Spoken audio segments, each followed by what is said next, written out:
In this video, I'm going to show you how to fix Higgs AI app not working.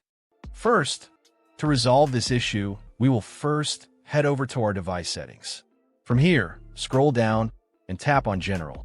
Once you're in the General Settings tab, look for iPhone Storage option and tap on it. Over here, you can either search for the app or you can scroll down and look for it. Then, tap on the app. On the next screen, you need to tap on the Offload app option.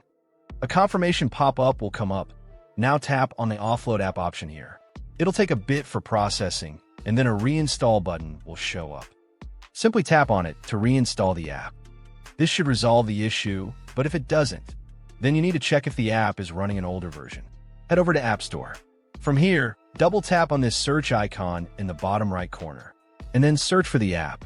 Once the app comes up in the search result, and if you see this update button right next to the app, simply tap on it to make sure you're running the latest version of the app.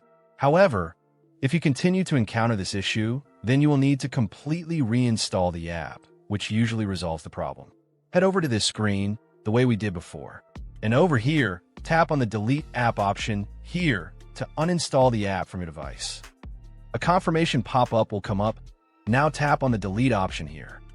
Once uninstalled, open up App Store and search for the app in the search bar. After the app comes up in the search result, simply click on this cloud icon to install it back onto your device. Hopefully, this resolves the issue. If it does, consider sending a super thanks to support our channel. And also don't forget to hit the subscribe button. We'll see you in the next video.